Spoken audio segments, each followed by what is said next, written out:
السلام عليكم ورحمة الله. أعوذ بالله من الشيطان الرجيم. بسم الله الرحمن الرحيم. رب اشرح لي صدري ويسر لي أمري واحلل عقدة من لساني يفقهوا قولي واجعل لي وزيرا من أهلي هارون أخي اشدد به أزري ويشرك في أمري كي نسبحك كثيرا ونذكرك كثيرا إنك كنت بنا بصيرا. وصل اللهم على محمد وعلى آله وأصحابه وأتباعه وسلم والحمد لله رب العالمين. آمين. الحمد لله رب العالمين. We are back to chapter Tawkir, 81st chapter of the Qur'an, verse 15. Now, we will read 4 verses at least, pointing to the activities going on in the world, which are, as far as we know, universally applicable, and also among the celestial bodies. So the huge activities, but it doesn't mean that we shouldn't we don't need to pay attention to the smaller creatures or the micro world, what the activities are going on there. But of course, the Quran speaks to general public, and the general public cannot really see what is going on in the micro world. We see that the moon is moving, sun is moving, stars are appearing and disappearing, and the night and daytime changing. Of course, in the Quran, we should pay attention to the Quranic teaching. Not most of the Quran, but some of the Quranic verses related to the creation and draws the attention of the audience or the reader to the creation as far as their existential side is concerned. But some of them together or independently as it is here,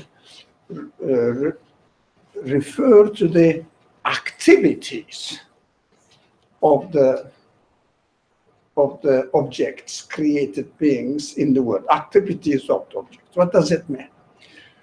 The best example, which we all may be familiar with, is the very famous verse, everybody knows it. Indeed, there are evidences in the creation of the heaven and earth, and in the alteration of the day and night. So we know that heaven and earth, the creation of the heaven and earth, refers to the spatial dimension of the creation. Day and night refers to the time dimension of the creation. Are you familiar with this verse? إِنَّ فِي خَلْقِ السَّمَاوَاتِ وَالْأَرْضِ وَاخْتِلَافِ اللَّيْلِ وَالنَّهَارِ لَآيَاتٍ لِأُولِي الْأَلْبَابِ. There are signs for those who deeply think about the creation. 2 dimensions at the same time. But before we go further. My only question was, how do you deduce that it's only referring to space and time, just from that verse alone? No, not necessarily only. Right. Okay. So but in in the creation of the heavens and earth, and of course the creation of the day and night following each other, or alteration of the day and night. So you can easily see that following of the day and night for the general public represents what?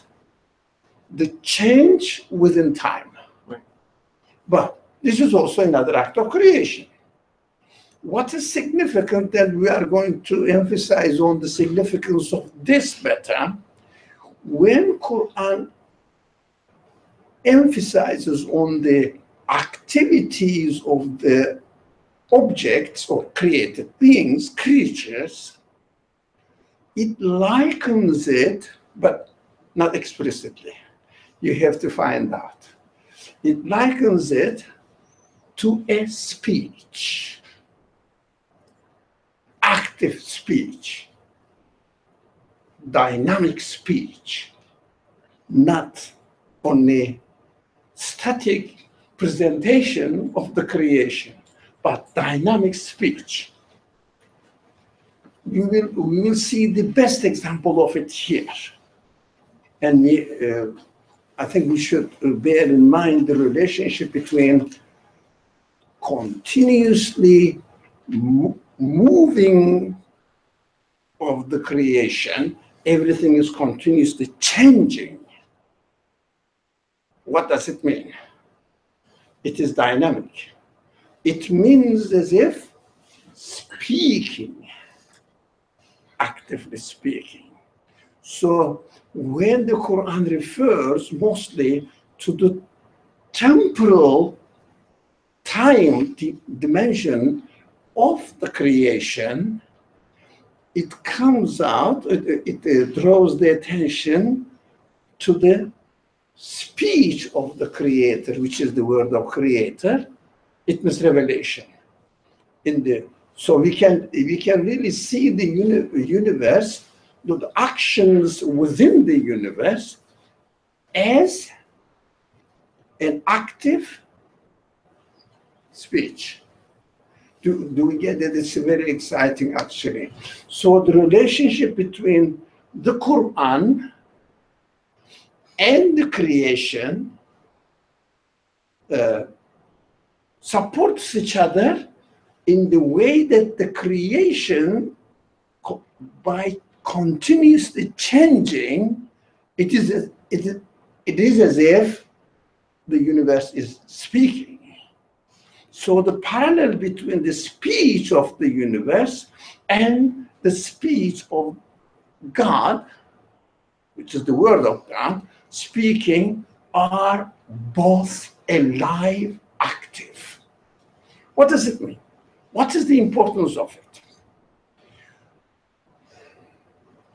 As the demonstration of the creation changes, not static, changes, it explains which kind of qualities the creator, the owner of the universe, has. And it is renewing itself. So implicitly, the Quran says, you cannot read the Quran, carry on, as a Static. Static. Sorry? Static Yeah. speech. As a static speech.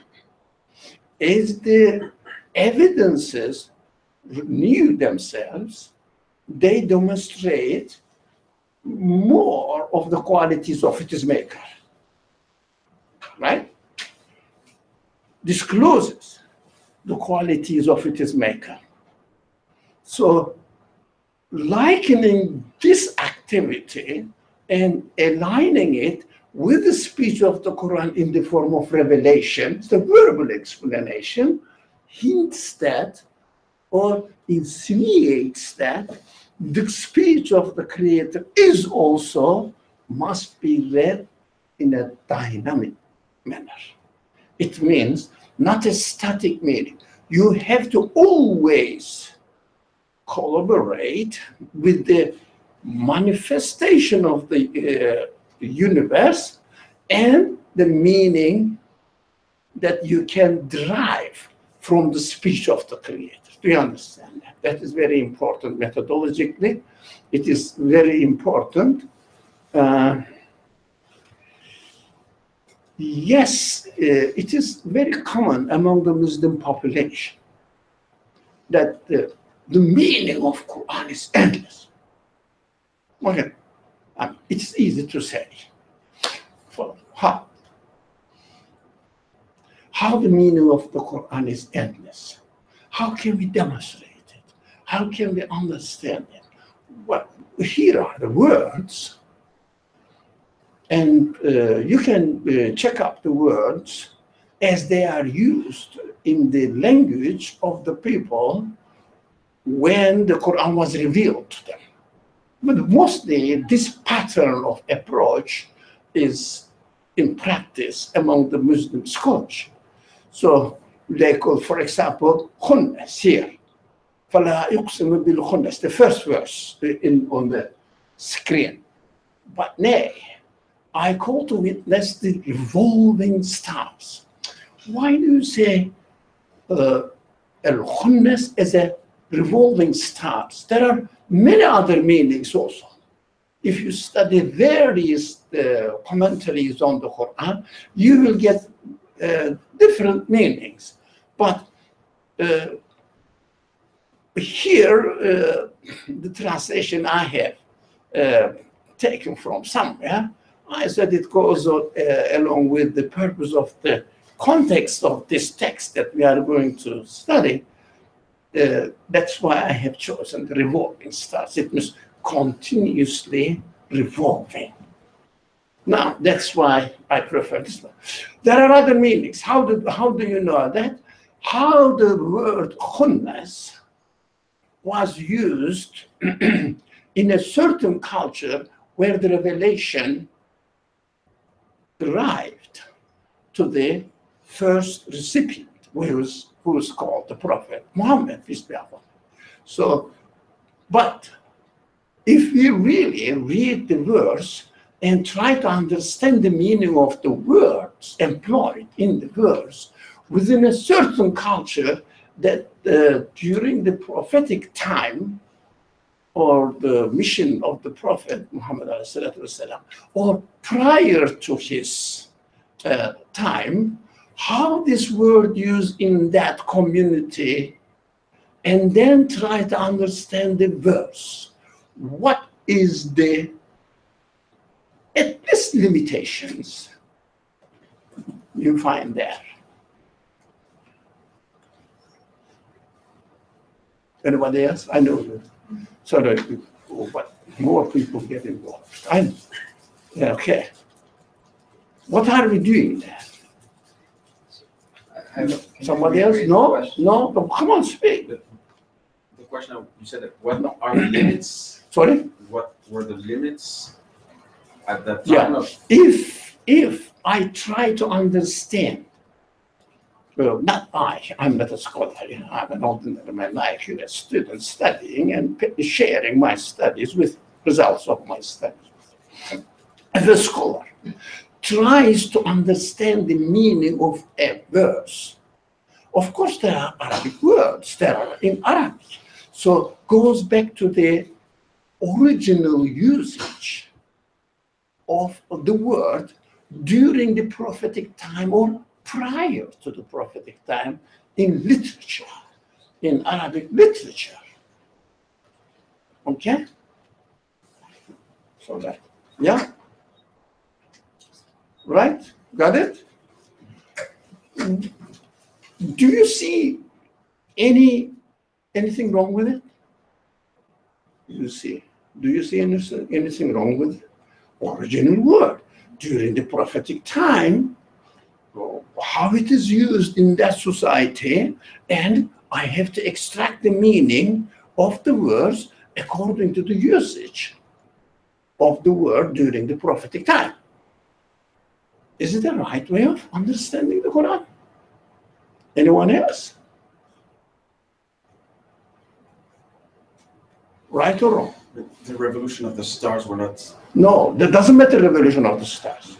It's a particular example. For example, this hunnes, kunnes, as, they are the words which are not commonly used among the Arabic speaking people. So what they do, they go to classical Arabic, where especially during the prophet's time, what these words or how these words used by the poets, for example, or by the people. There are huge lexions, huge dictionaries, lexicons, studying all these words and their historical background. How the Bedouin Arabs used to use this word, and what do they really mean, and try to understand the Quran according to these meanings. Do you see? It's not 100% wrong, but at the same time, do you see anything goes against the nature of the Quran? Somebody else, yeah. It limits the meaning that you can derive to its historical context.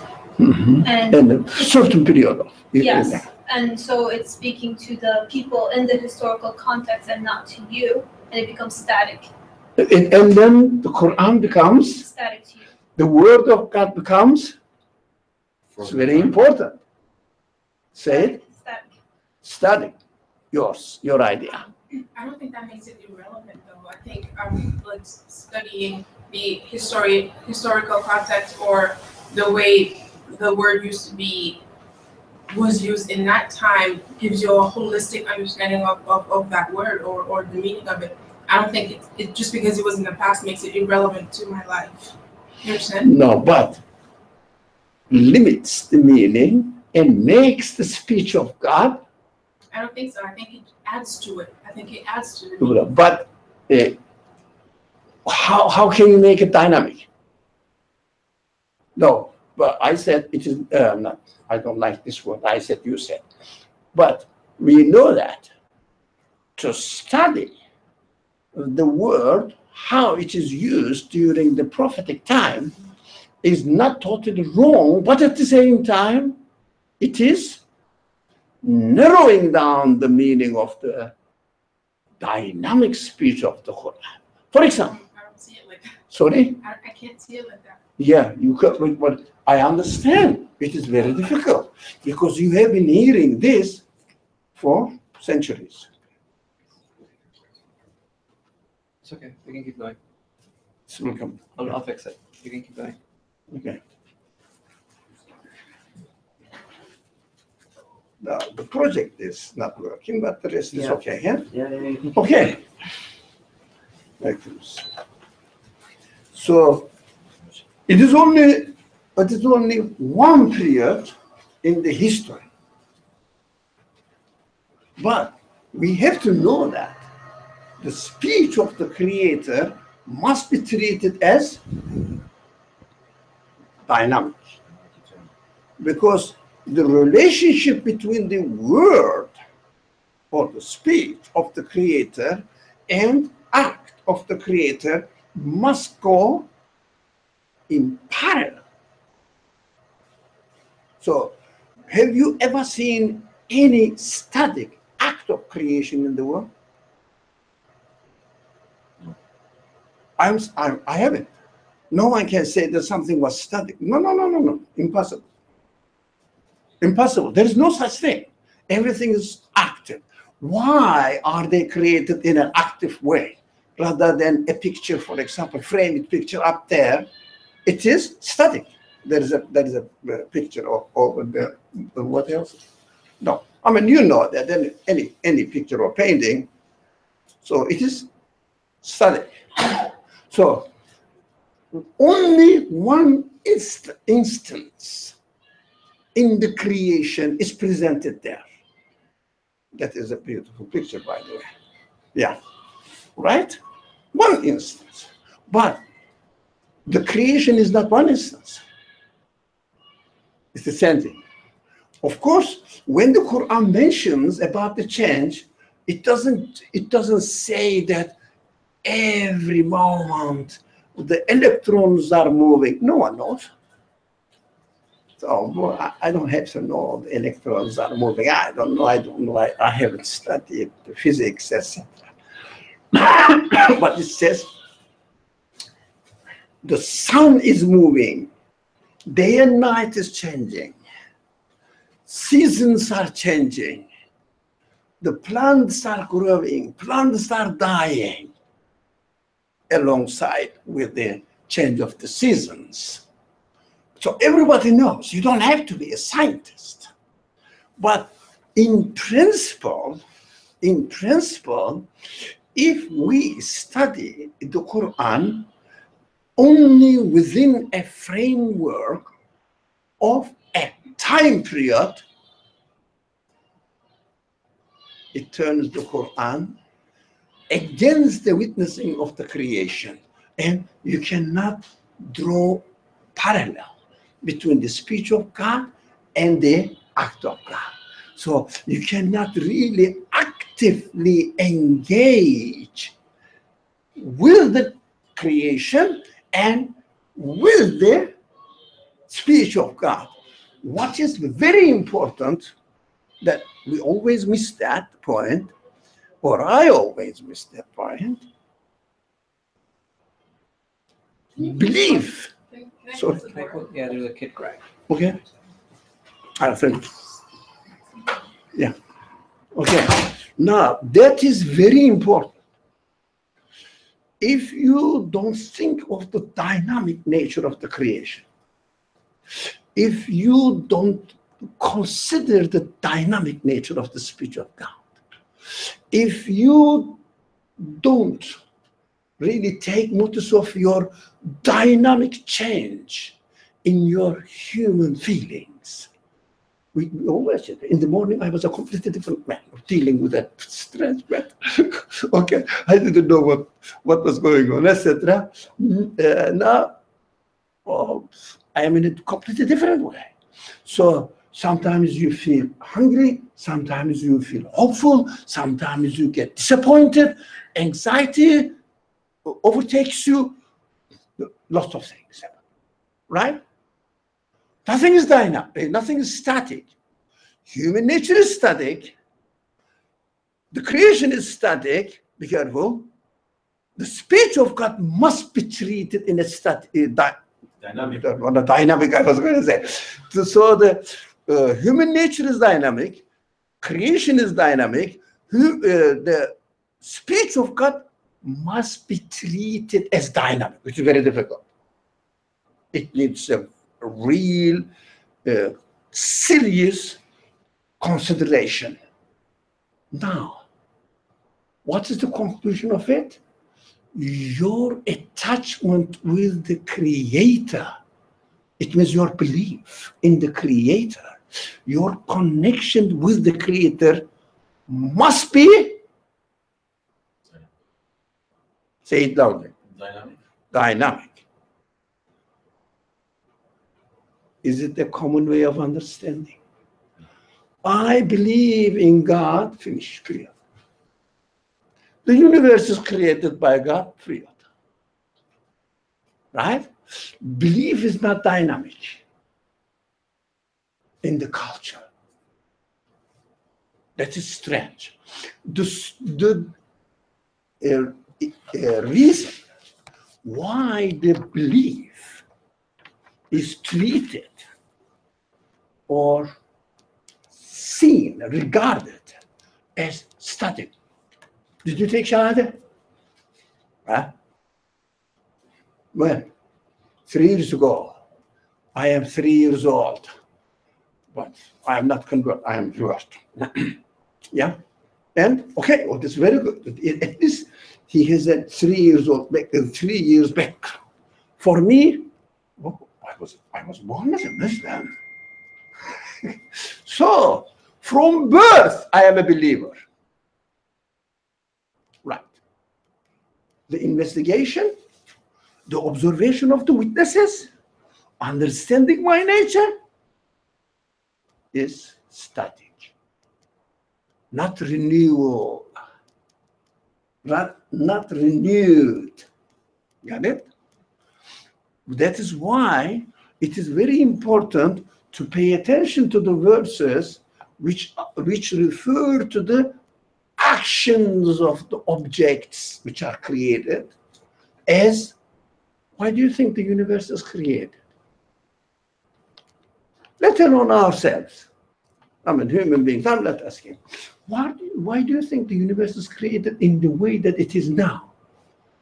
Everything is moving, dancing, excited. Huh. Why not to create a huge universe as it is? And here it is, man. That's enough evidence for you to understand who the creator of this universe is. Why it is continuously changing. Why? No, nothing static. So why do you think? Don't you think it is a call? Look, you say it. Anybody? Maybe that's the expression of the dialogue between universe and how human. Yeah. How do you define human? How do you define human beings as conscious observers? Conscious observers. Everything is changing. So your observation must also change. And your observation changes, ultimately, your conclusion changes. Your conclusion must change. But I believe in God. Okay. Which kind of God you believe? God, for you, who created the whole universe, is a lump of creation. But God doesn't act in this way. God, let's make it easy to understand. God creates summer. God creates, or the universe is created in the form of the world that we observe is created in the form of summer, fall, winter, spring. So why? There are major changes. And also, the universe is created day and night, in day and night form. And also during the day. Do you think the morning is exactly the same as the noon time or afternoon time or sunset time? They are changing.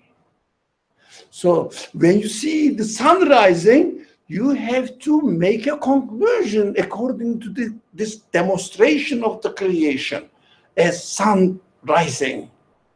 When you see the sunset setting, you have to make certain conclusion according to demonstration that we are observing. Got it? So any demonstration must come up with a conclusion. Yeah, interpretation. As the result of the interpretation, you have to renew your covenant with the creator of not only the whole universe. That is okay. That's very easy. Everybody does that. Most of the people do that. Your covenant with the creation, with the creator of the morning. Your covenant with the creator of the noon and afternoon and then sunset and the dark night. Do you understand that? So you have to make a covenant. So for example, what the sunset really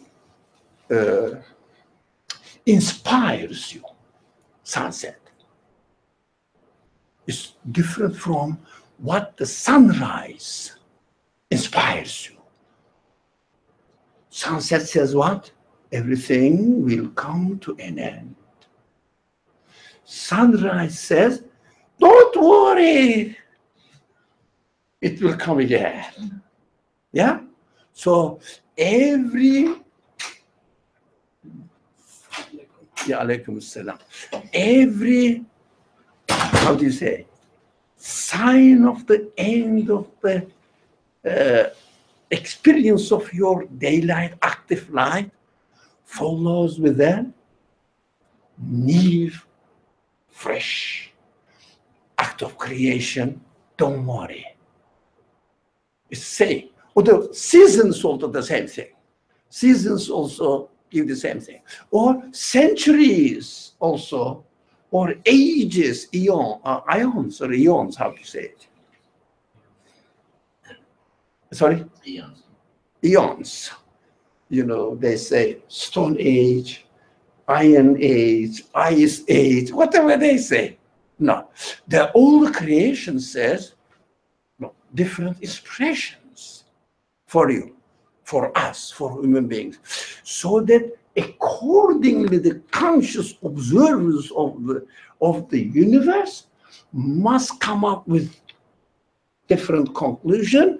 Different conclusion doesn't mean that they're different creators, but different qualities, the manifestations of the different qualities of the creator. So you get to know your creator as the one who gives life, as the one who gives death, as the one who gives life again after death. Right? Winter, spring. Life again after that. So everything seems to be dead, or all the hopes that you are losing, all your hopes, then becomes again fresh. So you have to say, for example, in the Quran it says, or not in the Quran, also in the creation, God is the one who creates. We always make He gives life. We always make a kind of joke, saying that, hey, you gave me life. Well, you are a nice guy, nice God, but afterwards you kill me. Oh, you are a terrorist. You understand what's happening? All the contrasts. Contrasts are demonstrated in the creation as well, saying that this aspect, that aspect. God is merciful. God is at the same time the one who revenge. Right? God treats human beings, all the things, in a benevolent way, but at the same time, God punishes. Contradictions. Seems to be contradictions. But in the creation also, there seem to be contradictions, but at the same time, they complete the picture. According to human expectations, my creator, from one aspect, is merciful, compassionate, forgiving. From another aspect, if I don't really turn back to him, and if I get an obstinate attitude towards the creator, punishes. If I am arrogant, he doesn't forgive. Unless I am modest, I accept my mistakes, he forgives. So all aspects are manifested in the creation, in the speech of God. Now, the best example is what? Everybody knows in the Quran. God is the one who created paradise. The same God is the one who created hell. Unbearable torture. This kind of creation. Do you understand? But at the same time, endless blessings in paradise. We shouldn't just take it simply saying that paradise is for believers, hell is for the deniers. But yeah, that's correct. But why? Why not everybody will go and receive God's mercy. Why? Some people go there. What is the reason? So we have to understand that the Creator is always encompasses, the Creator encompasses every aspect of human feelings. You have hope, I have hope. I have at the same time fear, right? I am afraid of death, but I am also hopeful about resurrection after death. And saying that for me, for example, if I do this, the Creator will create me this result. But if I do that, the Creator will create me just the opposite result, right? For example, if I water the plant, it will grow. If I cut the plant, what happens? It dies, right? So this is the Creator demonstrating his qualities to me according to the capacity of human feelings, human capacity. That's why from many aspects they are all matching each other. One, the universe, let me complete this picture. The universe manifests all the qualities of its Creator. The speech of God manifests all the qualities of its Creator. Every single human being manifests, who will continue, all the qualities of It's Creator. his or her Creator, right? Now, so you understand the harmony between all this, and human qualities, all human qualities really are given to us in order to know, or in order to use them, or given to us to be used, I'm sorry for my language, to be used in order to know the all qualities of the Creator of the universe, Creator of human beings, and also the one who speaks in the Qur'an or in Revelation. Do you understand the harmony? If anything breaks this, any attitude breaks this circle, supporting each other, this attitude is by definition wrong. By definition wrong. Nowadays, I'm not using this phrase because, I don't know, it wasn't relevant to the subject that we are studying. Before I used to use this a lot, this phrase. I think those people who have been following will remember. You cannot understand the speech of God according to the dictionary definitions. Do you remember that? You heard. Who else heard? Did you hear it? You did. It means you did. You must have heard of it, but you didn't notice the importance of it. Do you remember it all? I was gonna say I've heard the methodology. Sorry? I've heard the methodology, but not the exact phrase though. Now, Yeah. this phrase I used to use a lot in order to draw the attentions, because share this idea with you. Because dictionary meanings of the words are, sorry, static, pertaining to particular phase of historical development, right? Pertaining to particular civilization. So you cannot understand. What is the option? I cannot understand, but with the limitation, of course, with the limitation of the dictionary. How huge the dictionary is doesn't matter. For example, a dictionary may come up with 100 different usage of a word in Arabic language. Still, 100 is a limited number. What is the alternative? So aren't we going to use no dictionary at all? I mean, not for us, we are laymen. For the scholars, aren't they going to use the dictionary at all? How are they going to know the meaning, equivalent meaning, into another language? Yes, they have to. There is no other way. They have to use the equivalent meaning of the word into another by using or referring to the dictionary. But what is this? What is also required? The one who makes the translation, or translation is inevitable. They have to choose one word, like we do here. Commentaries, they have to be aware of it. If they are not aware of it, it may be the case, most of the case, they may not be aware of it. We have to be aware.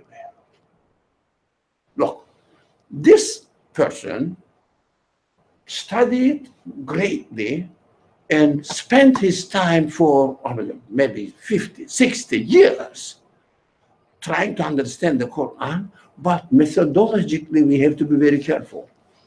Is he aware that any meaning he gets from the dictionary and attributes it to the Quran is one limit? There is another, and he has to be aware the dynamic nature of the Quran and let the reader know that, look, this is a static meaning that I'm giving to you. This is static meaning. If he doesn't say it, we have to know it. Do you get it? Maybe strange for you. Yeah, you have to know it. What are we going to do? How are we going to solve the problem? Very easy.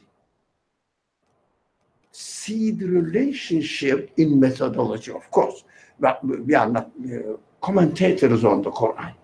Now, we have to try to see the relationship between the meaning of the verse and the demonstration of the creation and related to the creation, and also how we are experiencing it within our time right that moment.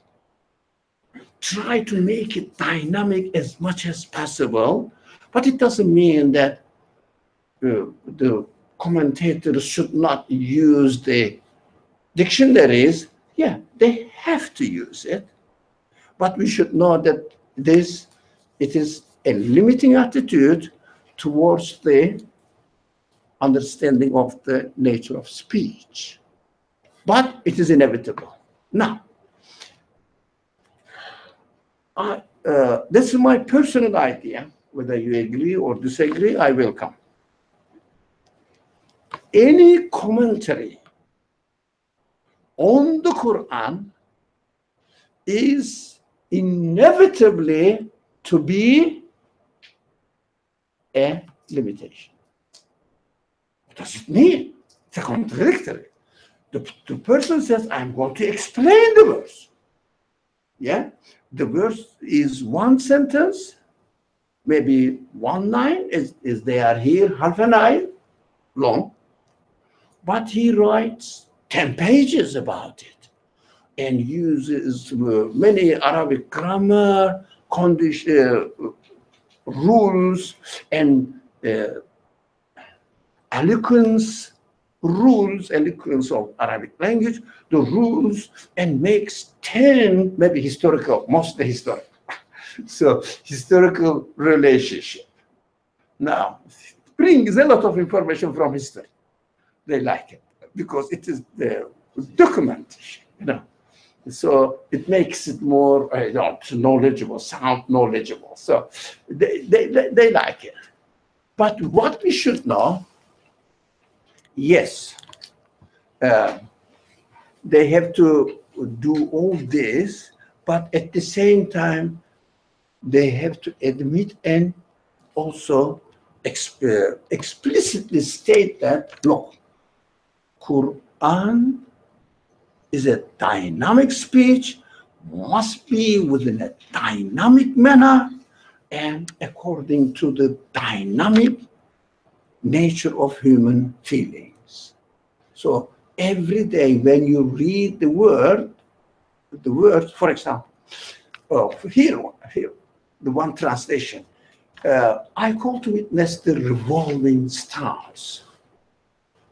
So you have to come and look at the stars and try to communicate with the revolving stars, or acting, the actions of the stars, movements of the stars, dynamic nature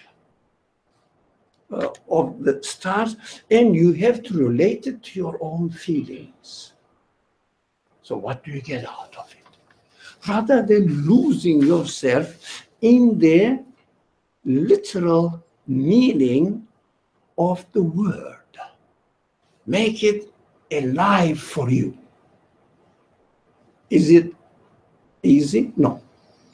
First of all, it needs to be awareness. It needs one, awareness that I have to read the Quran in this way. I have to treat the word in this way. I shouldn't say that, look, these are the stars, and I am here. These are wonderful demonstration. Yeah, I understand that they need a creator. I believe in the creator, and that's it. But how about your emotional engagement?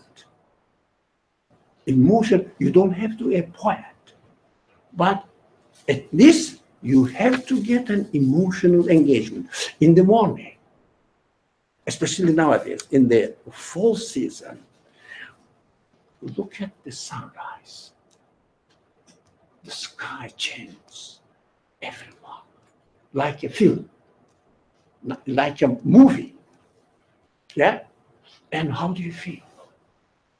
You have to get engaged with the creation and come to a conclusion. Come to a conclusion. Don't say, this is evening now, let's pray. This is morning now, before sun rises, we have to finish the prayer. But all wisdom in the creation is lost.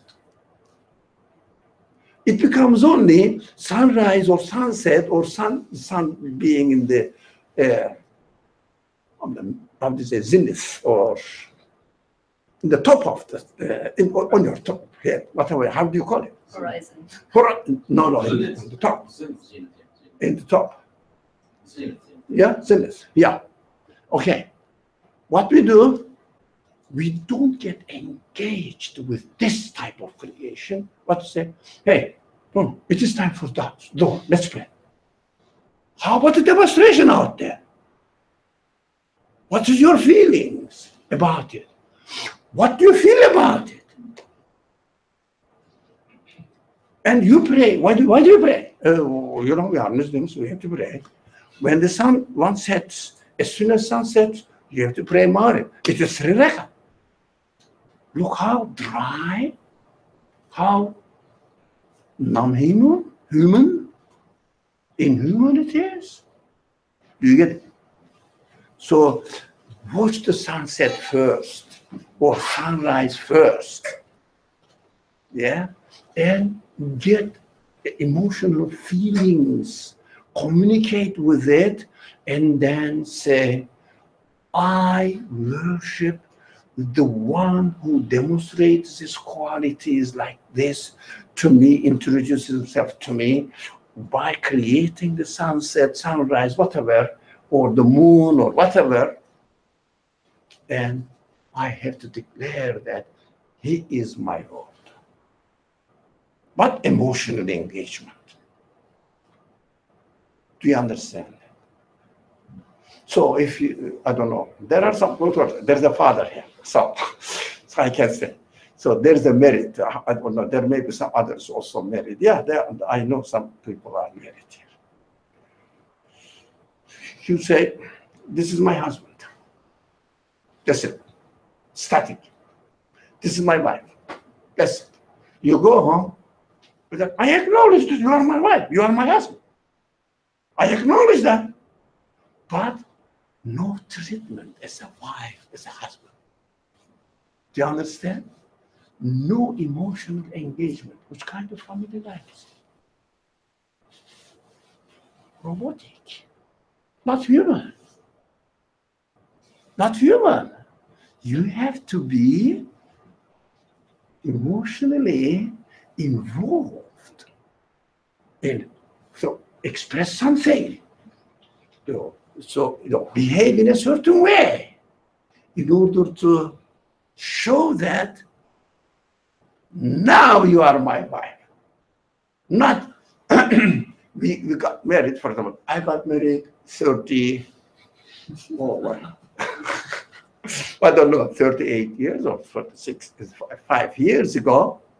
So we made the marriage act 35 years ago. This is why this lady is my wife.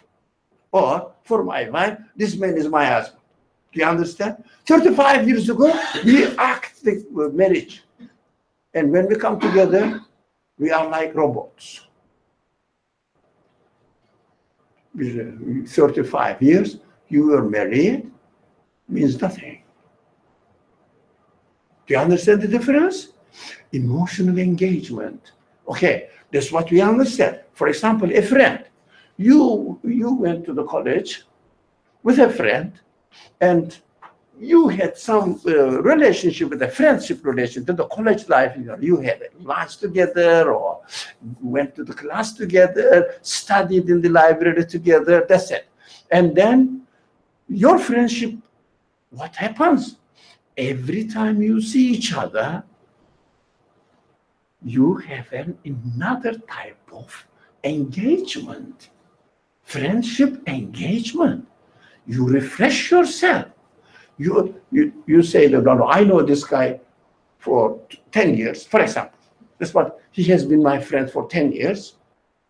And when you come together, as if you are with another person or with a table.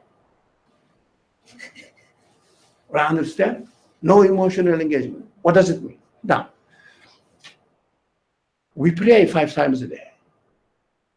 If there is no emotional engagement behind this prayer, is it human? What do you say? No? It's robotic? It's crazy. Sorry? It's almost crazy. Meaningless. It doesn't mean that you shouldn't pray. No. No. We have to make it alive. Yep.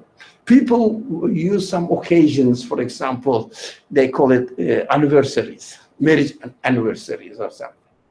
But so Mother's Day or Father's Day, whatever, they make occasions. But we don't need occasions.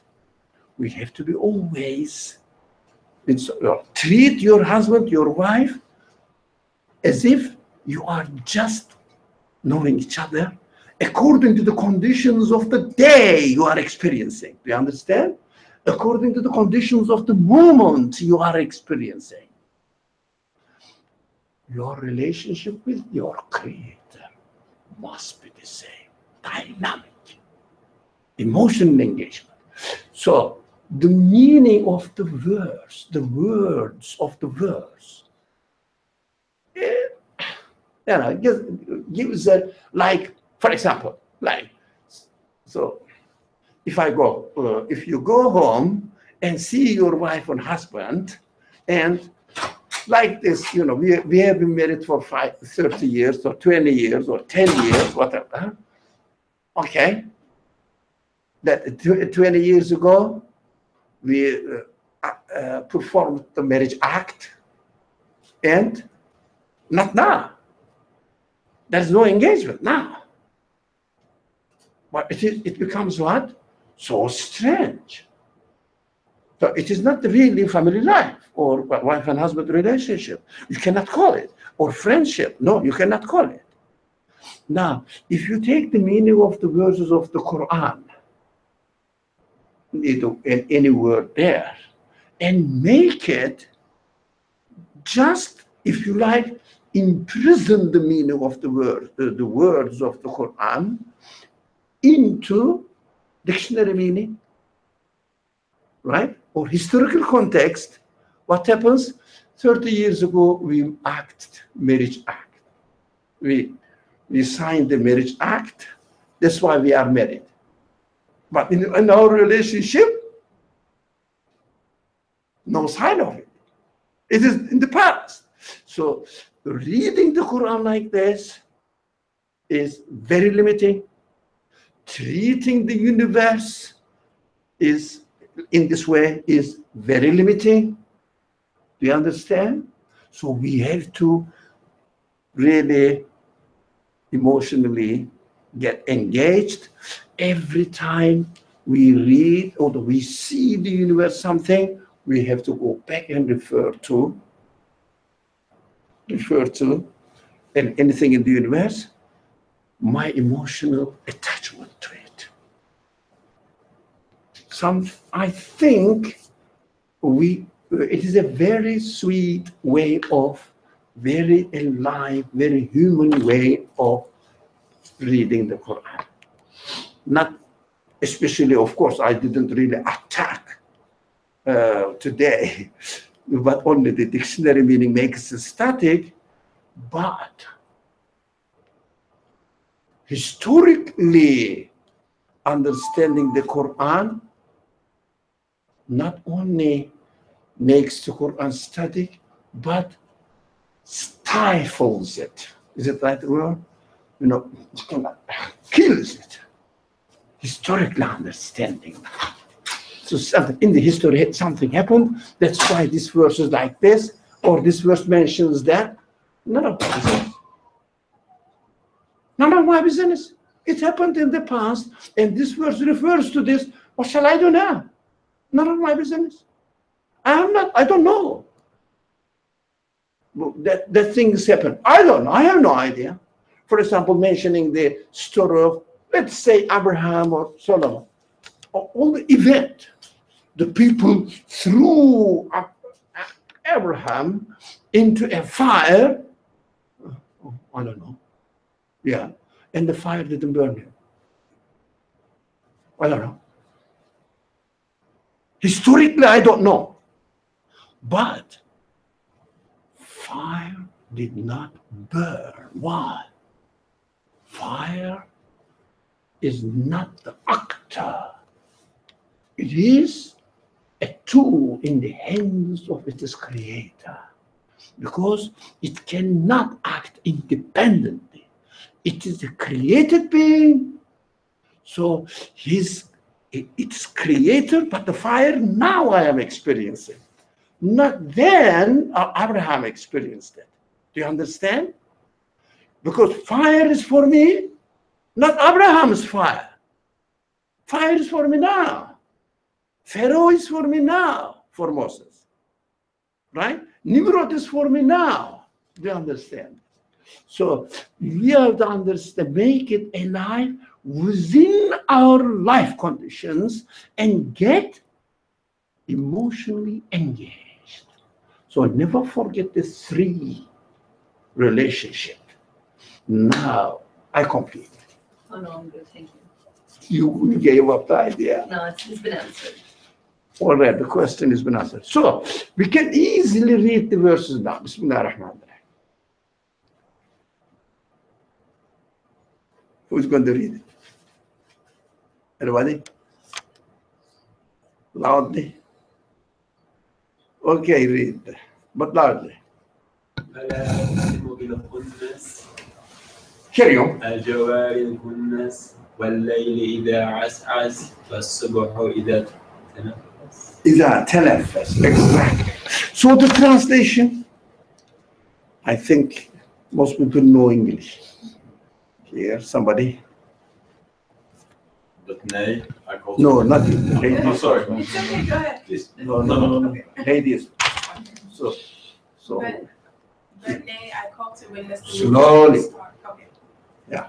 But nay, I call to witness the revolving stars. Yeah. Now, for me, the stars are, galaxies are turning. Now, this is the witness to what? Who's speaking I?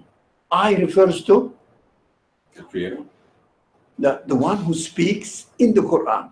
Who is the one who is speaking in the Quran? Creator. The creator of the Stars. stars. As far as this subject is concerned, yeah? The creator of the stars says, my witnesses. That's why I created them. Do you understand? And I'm demonstrating it to you in order to help you understand who I am. Well, I have to see the star now, not then, right? Don't say that the stars are during the prophetic time, or the people were in the and they used to watch the stars a lot. How about me? I don't know. They may watch. For them, how about me? Do you understand? Refer it to you rather than the people in the desert during the prophetic time, and they were admiring the stars. None of my business. They were admiring the stars. That's their business. For them, whatever the conclusion they drew from all these demonstrations, that's for them. What am I doing? Right? That's why Quran speaks to you. We always say that what? Quran speaks to you here and now within your own conditions. Somebody else. Your own conditions. So I call to witness the revolving stars. It means when I read this, I have to go out. You know, from the window, watch the stars if you can see any in the big space. But that's all, right? That's the principle. Even if you don't know, you know the pictures and everything, you can imagine that because of the city light, I cannot see them, but you know, they are there blinking to me. Right? Stars. Hey, look at me. Yeah, I'm not here for nothing. So you know that now, you know that some people may not know, doesn't matter, but you know that the stars, the collections of the, or constellations of the stars make the galaxies. So the galaxies are moving, dancing, right? What? Ecstasy. So demonstrating, exalting, proclaiming the qualities of its creator. Hey, you know. So you can imagine, you can see, and then say, فَلَا أُقْسِمُ بِالْخُنَّسِ is really the witness to its creator. I am convinced about it. Now, continue. So we don't have much time. The planets that run their course and set. Yeah, again, the planets, for human beings, not many people are aware that the galaxies are moving. Just we hear. But see the planet, and one of the planets is what? Earth. You know that it is running its own course, and then in the morning, which I don't know how this, the one in the west that shows up, is it? Venus. Sorry? I think it's Venus? Did you say Venus? I think so. Okay, I don't know. Doesn't matter, whatever the name is. So when the sun really rises, it separates from the side, and you have to look at the sun. Right? They are also moving. So that in the beginning of the night, you see if it is Venus, yeah, I take your word. I don't know, lady. Venus, it is up there. When you wake up early morning, you see that it is almost close to the horizon. It means it's moving. It is observable with the naked eye. So you have to say, what is it going on? What is going on? The demonstration is going on and making a beautiful picture and a beautiful scenery in contrast to Earth, globe of Earth, and the moon, and these other planets, showing that there are other things around there, all exalting the qualities of their makers. So you are there in front of a movie. Yeah? In front of a movie. Speaking alive. Moving. Demonstrating. Okay. Now it is coming closer. And the night as it darkened. Yeah. So, changed. You cannot really ignore the change. You cannot ignore the change in creation.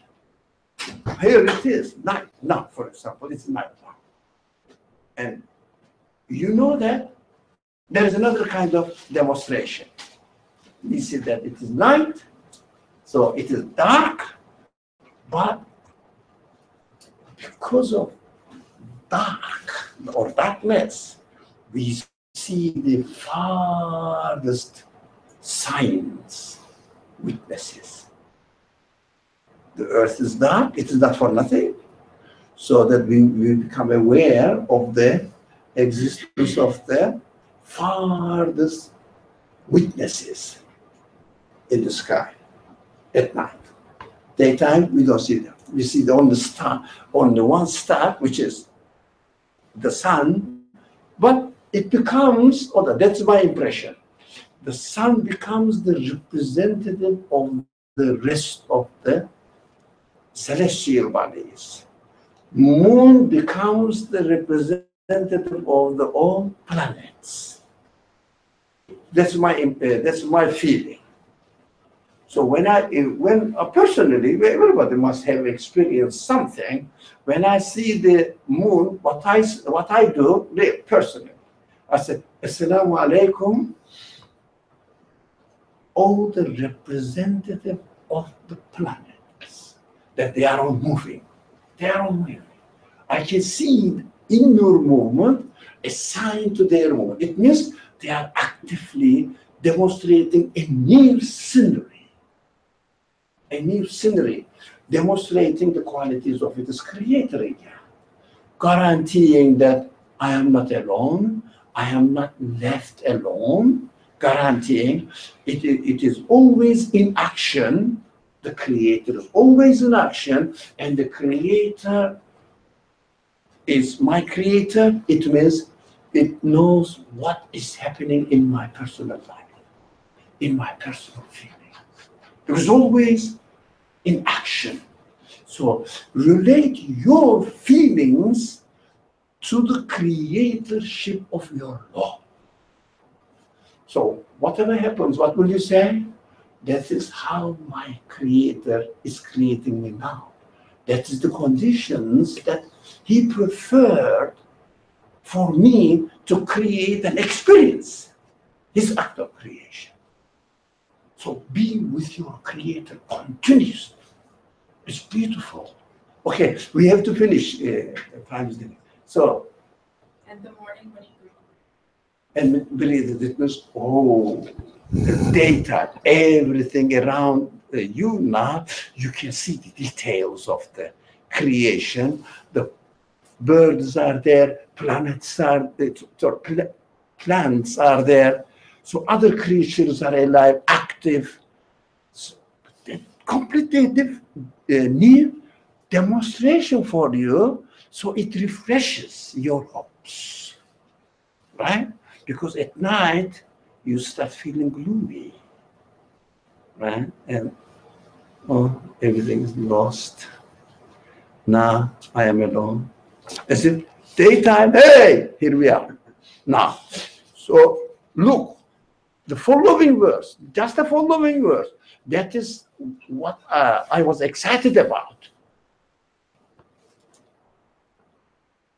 Now, totally irrelevant, apparently. Read it. Hey. إنه لقول رسول كريم. What is to do with night, revolving stars, daytime, refreshing new breeze of day, morning, and irrelevant, looks irrelevant.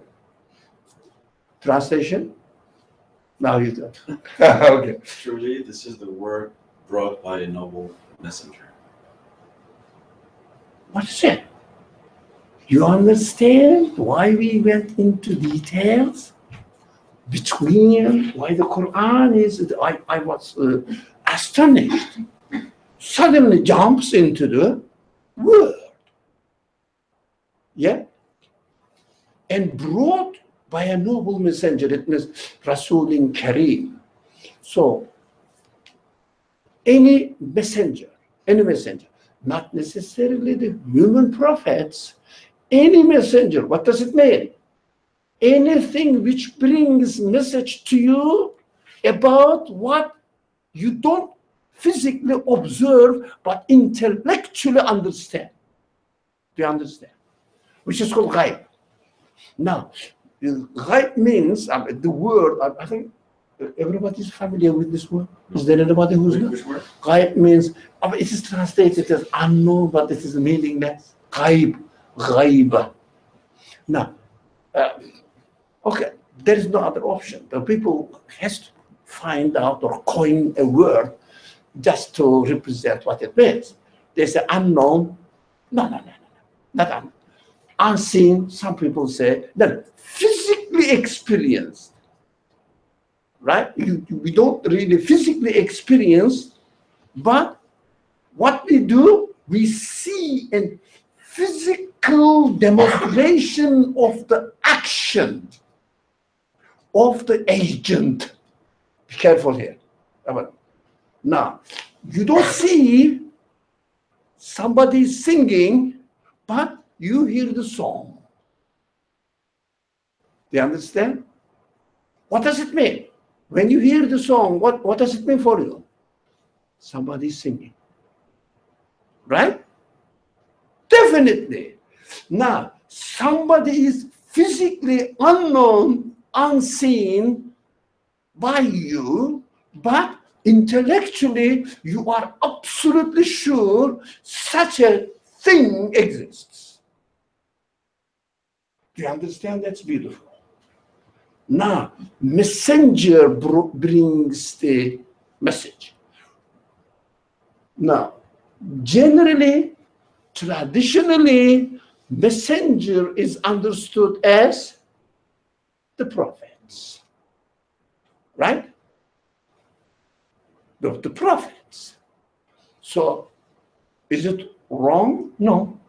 No, it brings the message from the Creator. Who taught us who our Creator is, what His qualities are, how am I going to interact with this Creator? The Prophet. Now he brings the message. But do you receive the message only from the prophets? What else? Message. What was the definition? Messenger means anything which brings you the news, lets you know the things that you don't physically experience, but intellectually you are absolutely sure that such a thing exists. What are they? Everything. Sorry? Everything. Everything. Every act of creation is a messenger. So these are called a noble messenger. In the classical traditional understanding, Angel Gabriel. Yeah, not wrong, but it is extremely limiting. angel Gabriel is extremely limiting, as the Quran uses the word Rasul, means really anything which brings the news to you, including the angel Gabriel. Of course, again, conventionally, angel Gabriel is the title representing all the angels which brings message to you. Do you understand? He is they call it archangel or something, but it represents. We should understand this. So we should not only, for example, I always joke about it. Say, angel Gabriel brought the message to the Prophet Muhammad, or 2,000 years ago, to Prophet Jesus, and what is he doing now? Resting. He was tired. It's ridiculous. It's ridiculous. What does it mean? So we have to understand that these titles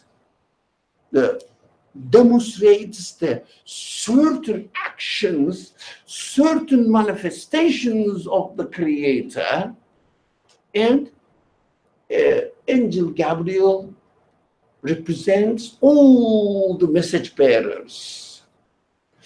Death angel represents what? All the death events. So the death angels never ever get stopped. Sorry, they never stop. They are always busy manifesting the qualities of the Creator in the acts of Creator, communicating with the conscious human beings. Speaking to me, right? Speaking to me, to my consciousness, to my awareness, that, look, this, for example, yesterday is gone, right? Death angel represents the death of yesterday.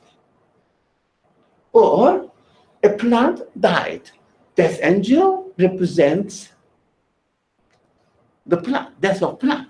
So death, anything which disappears, anything which goes away from my observation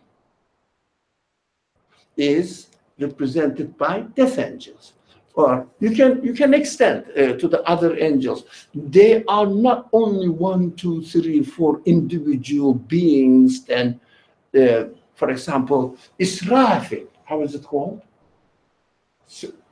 in English? Israfil? No, there's a name for it. Nornos? Okay, forget about it. Don't search for it. Don't. No, I don't want it. Thank you. So,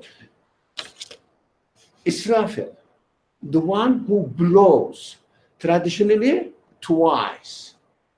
First, he takes the horn and says, shh, and then it is the proclamation of the time for Qiyamah. It means the doomsday, the destruction of the whole universe, whole system, whole order. Okay.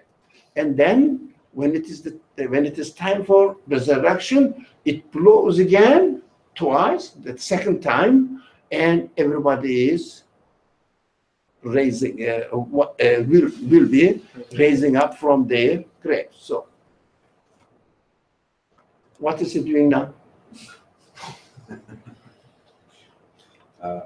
Now we should definitely refresh our understanding of angels.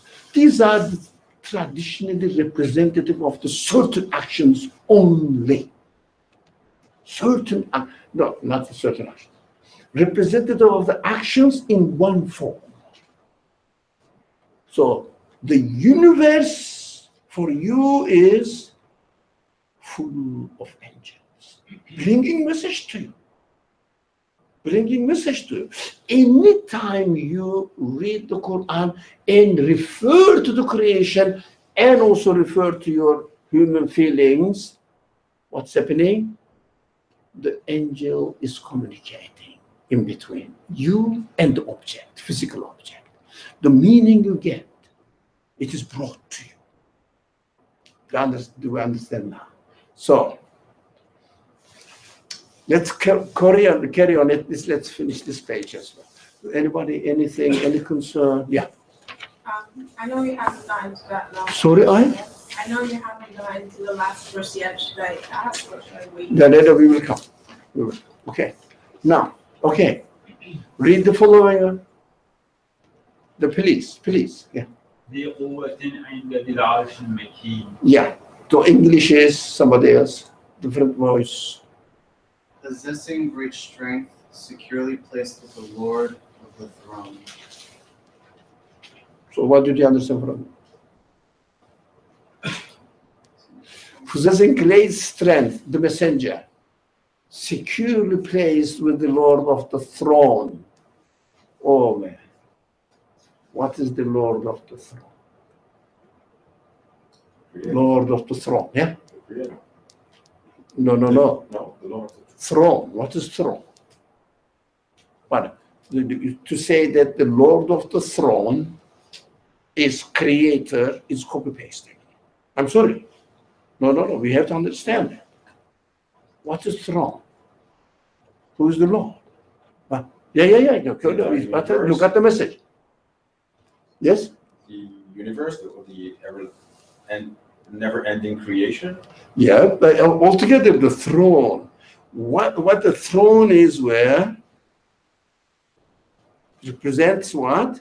The power, the quality of the one who is doing all these things. So, Lord of the throne, you can say, Lord of the worlds. Right? Rabbul Alameen. But we have to understand that this Rabbul Alameen manifests his lordship, if you like, in the acts, continuously demonstrated acts in the creation, that I am always seeing what? The demonstration of the qualities of the Lord.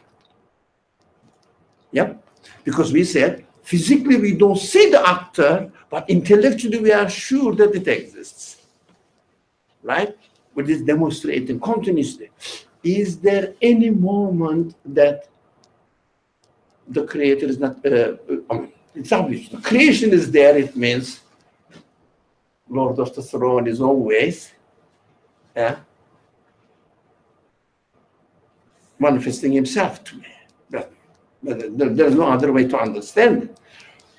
But how about the quwwah? It means, the quwwah means, it is translated, possessing great strength. Why great strength?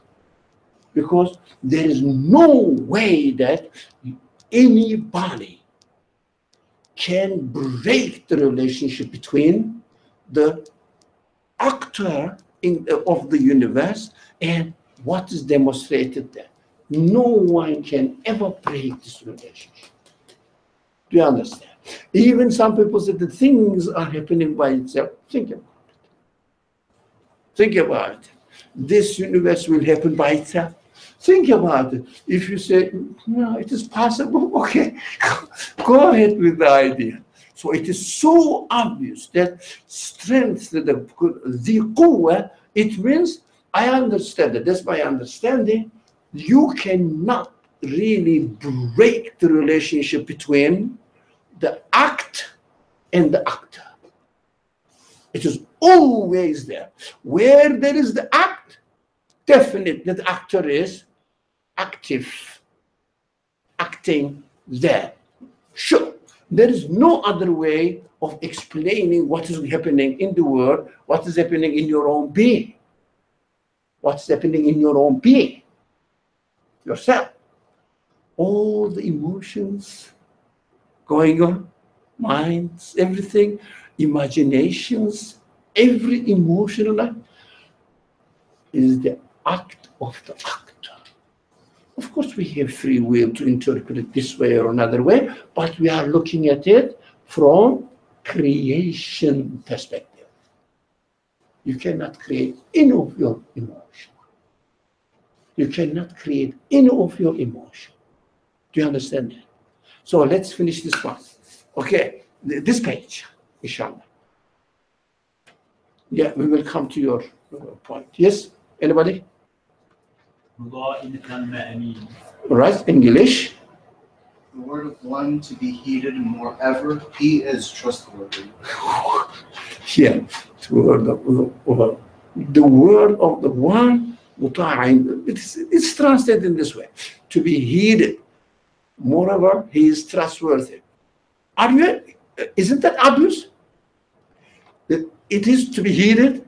It means we have to pay attention to it. We have to listen to it because it is there. The voice is there. The message is there, continuously coming. And he is trustworthy. All the Rasul, it means messengers, are trustworthy. Why? Have you ever seen any act which speaks to you, which brings you the message, the message contradicts the nature of the action? It is impossible. By definition, it is impossible. Do you understand? Or am I clear? If I'm not clear, am I clear? Am I clear? Okay, who will put it in another word?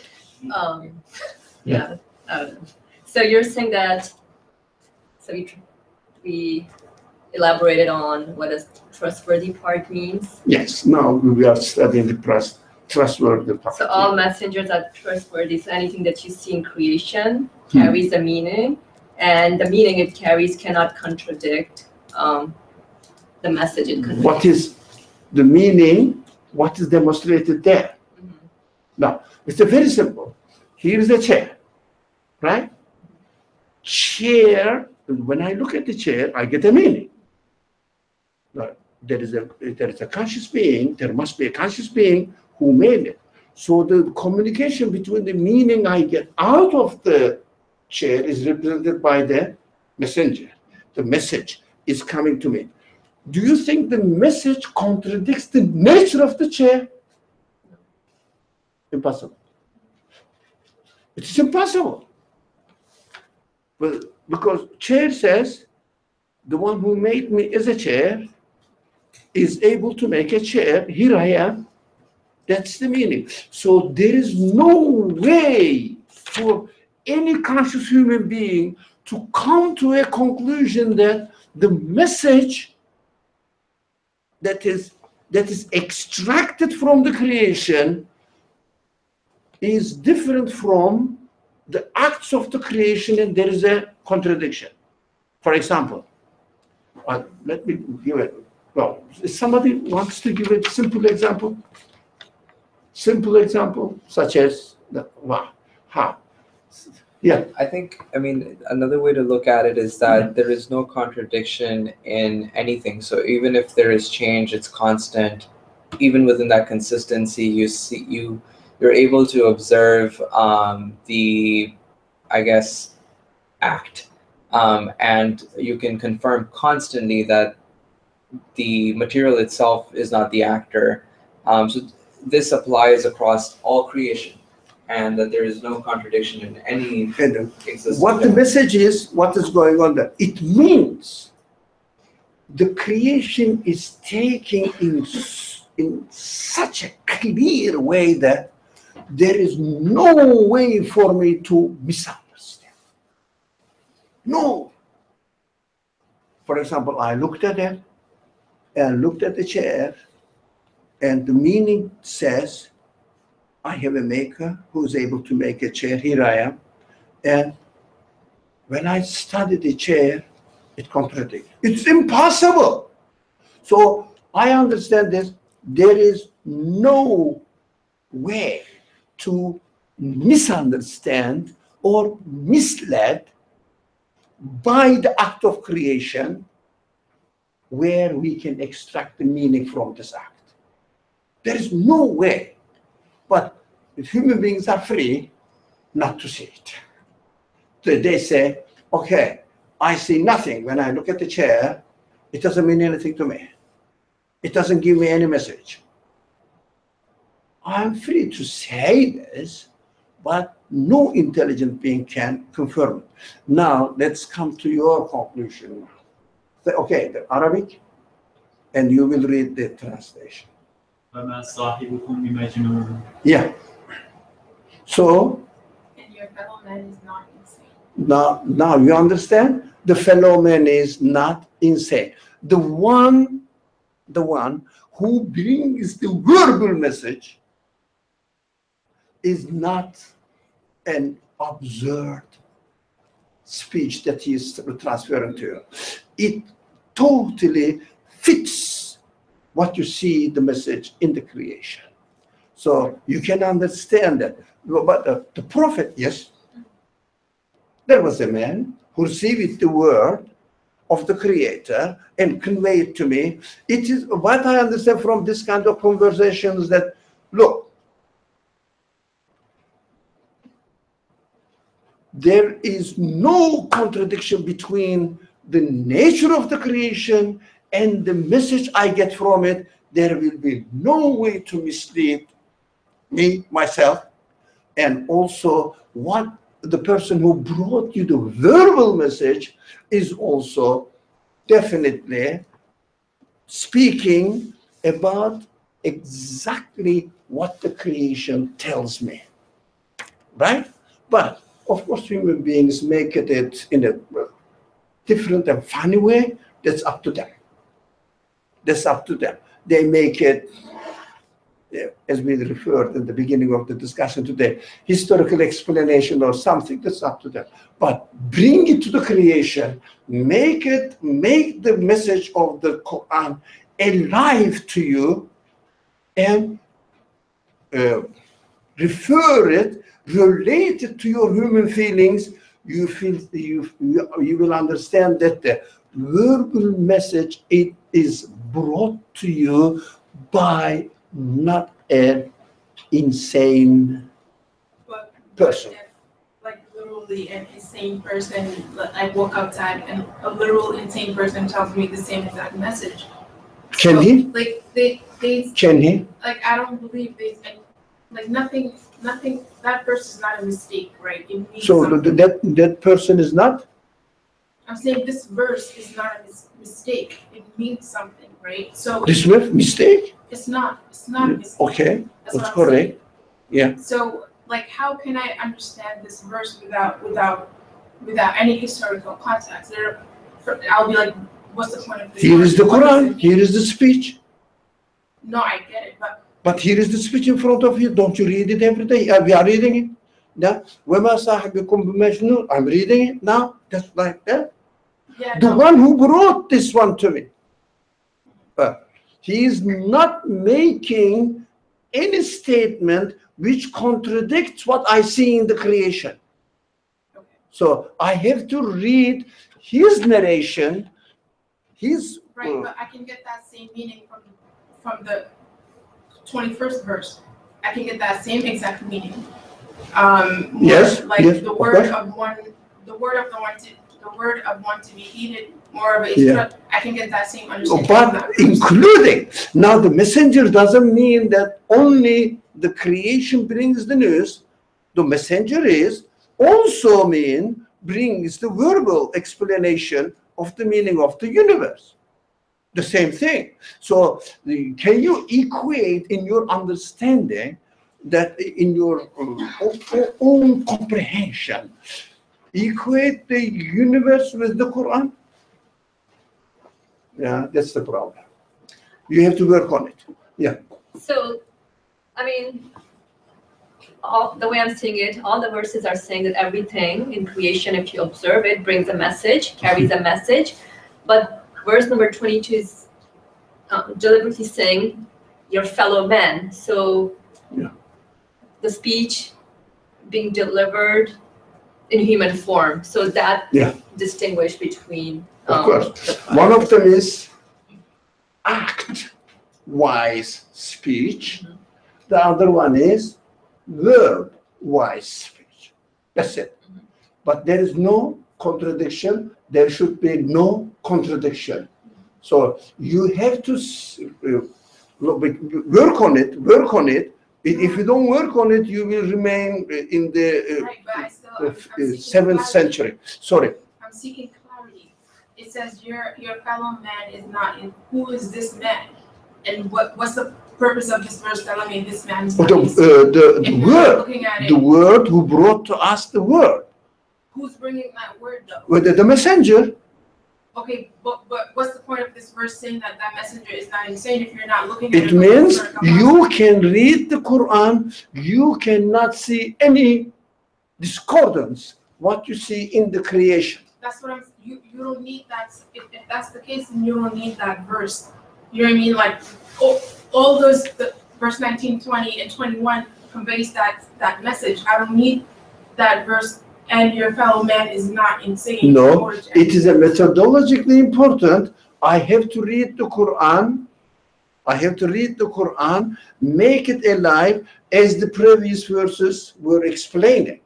So if the Quran, the speech of God, brings any message which cannot be comprehended by me, which cannot be witnessed in the act of the creation, impossible, contradiction. That's why there is no contradiction. You should always read the verbal explanation of the purpose in creation alongside with the actional explanation of the purpose of the creation together. I don't know if anybody remembers, we used to say a lot, if you don't read the speech of the Creator alongside, under the witnessing, or alongside with the witnessing of the creation, you are in trouble. That's what we understand. I don't know if I get you, but I think what she's saying is, how is the last verse? What does it add?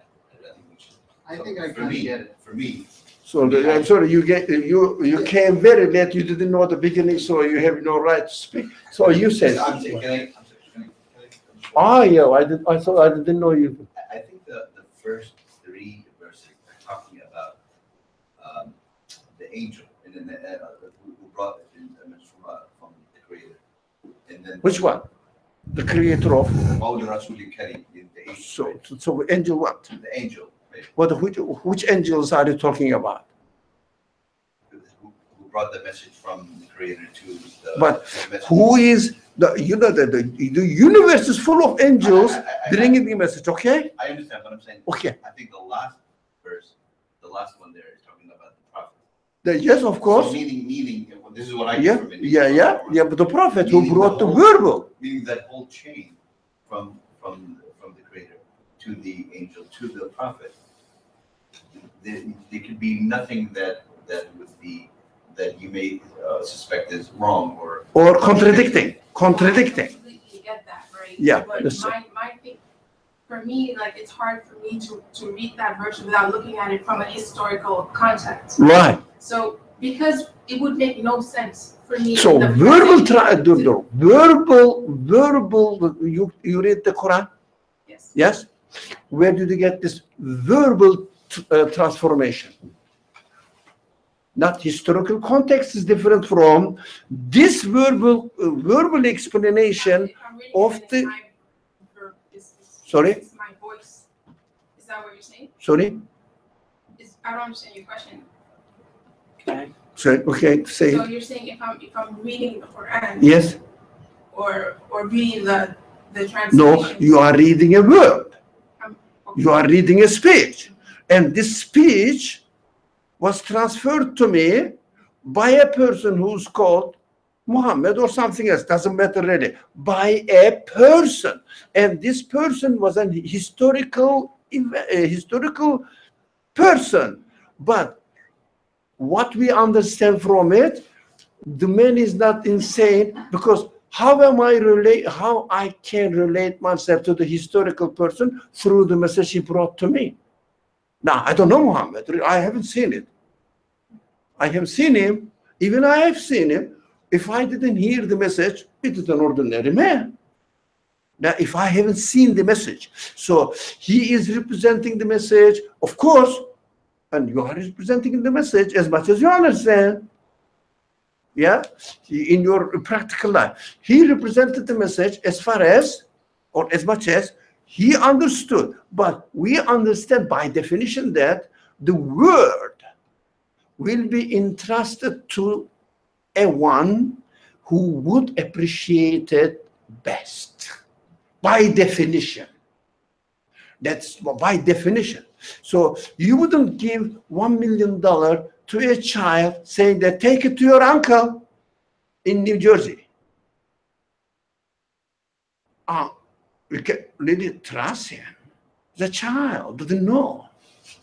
Do you understand?